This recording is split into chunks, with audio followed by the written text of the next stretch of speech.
La gira de Mauricio Macri está en la India. Hoy comenzó la actividad oficial. El fin de semana había tenido un día libre, había estado visitando lugares históricos, pero la actividad oficial acaba de comenzar. Por la diferencia horaria, fue recibido por el primer ministro de la India, que además lo agasajó con un almuerzo. Es lo último, lo más importante. Juntos acordaron profundizar la relación entre Argentina e India. El presidente fue bien recibido con honores en su primera actividad oficial.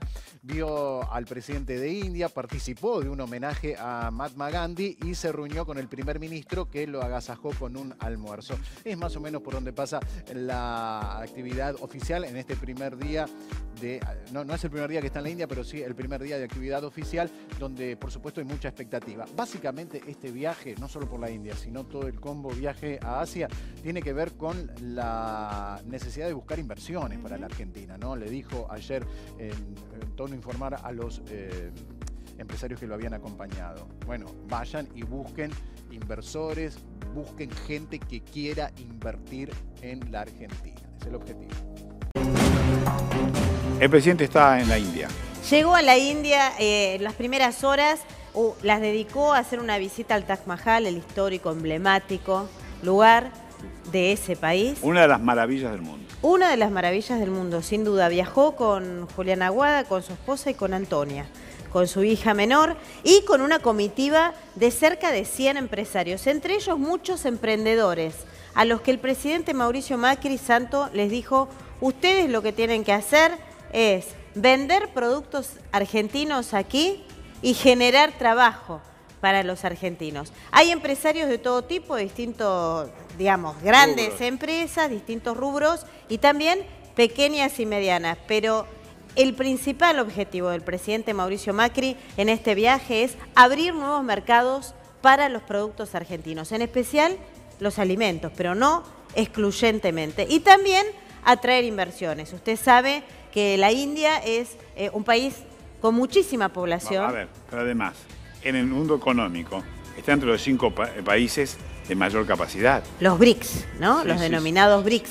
Es uno de los países con mayor potencial, dicen los economistas, de crecimiento sostenido en los próximos años. Es decir, no es que va a crecer un año y otro no. No, va a tener un crecimiento sostenido en los próximos años e incorporación de nuevas generaciones al mercado formal de consumo, con lo cual puede convertirse en una nueva potencia mundial a futuro. La Argentina allí quiere vender sus alimentos. Mire si tendrán interés la gente que comercia con la India, con la Argentina, que hasta en un momento fueron candidatos a la compra de un puerto.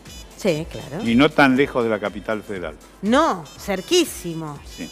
Cerquísimo. Para exportar e importar sus productos. Pero además son muy buenos, han desarrollado software internacionales en tema de informática, de nuevas tecnologías, de servicios, de la mano de las nuevas tecnologías, con lo cual se abre un potencial muy importante en esta alianza de la Argentina. Recordemos que la visita del presidente Macri a India después va a ir también a otros países asiáticos y se suma una escala en Francia y Bélgica, porque dicen, Santo, que el presidente quiere concentrar su agenda internacional en este viaje, que este sería su último viaje internacional y luego se concentra de lleno en la campaña y en la economía doméstica. Por eso es muy importante este viaje, va con muchos ministros con este objetivo: atraer inversiones y abrir nuevos mercados para la Argentina, en este país que es el segundo de población más importante después de China en este momento. Así es. Y usted hablaba del desarrollo. Cuando se libera del Imperio Británico, se hace un presupuesto, entonces comienzan las voces de los críticos, ¿no? La crítica está bárbara, pero si la crítica no trae propuesta superadora, es una crítica pobre, miserable. Entonces, no, porque es demasiado en esto. Y ese grande hombre de la libertad, de la no violencia, de cómo se comprometió con su pueblo y derrotó al imperialismo británico, le dijo solamente esto: tienen razón, porque somos pobres, no podemos dejar de invertir en la ciencia.